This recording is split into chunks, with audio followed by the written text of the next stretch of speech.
લાલી આવજો ભૈયાના હજુ ઉત્તરાયણના વાસ છે ને આના અત્યારે ઉત્તરાયણ આવી ગઈ. હા મારા વાલા શું કેમ છે? જોઈ લ્યો, જોઈ શકો છો જોઈ શકો છો આજે ઉત્તરાયણની એક દિવસ વાર છે અને હું સવારમાં 13 તારીખે સવારમાં નાહી ધોઈને પતંગ ચગાવશું. જોઈ શકો છો તમે. પણ આટલું મોટું આપણે ધાબા પર જાના તો નીચે ही चमचगावा. ये हमारे गामड़े की रीत होती है. देखो ये हमने 900 रुपये में गसाई, एक नंबर नहीं दूरी है, बिल्कुल खराब दूरी है ये, इसीलिए हम नया लेने जाएंगे शाम को. वो व्लॉग आप में यूट्यूब में आ जाएगा, देख लेना. મફત આવે.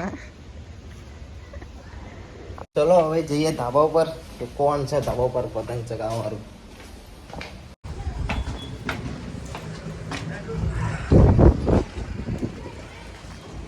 ઓહો હો હો શું કરા પતંગ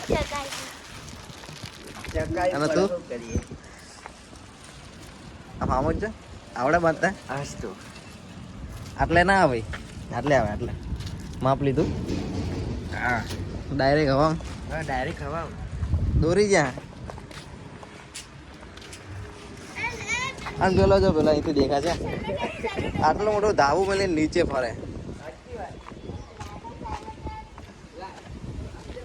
દેખા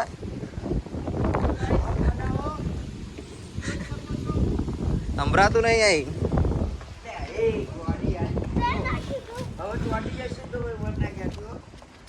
હેલો ગાઈસ, મારી પતંગ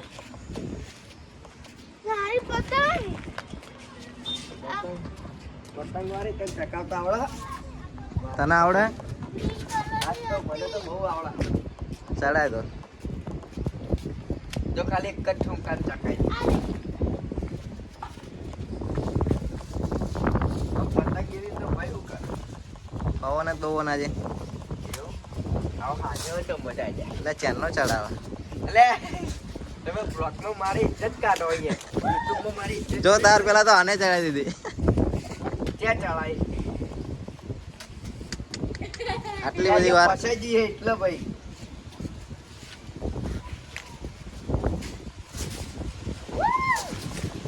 જો જેવી જાય મારું વોક નહીં, પવનનું વોક. તારું કામ નહીં રહેવા દે બ્લોગ બંધ કરતો આ તો તમારે બધા નજર લાગે. તમારે બધા પીવા ભાઈ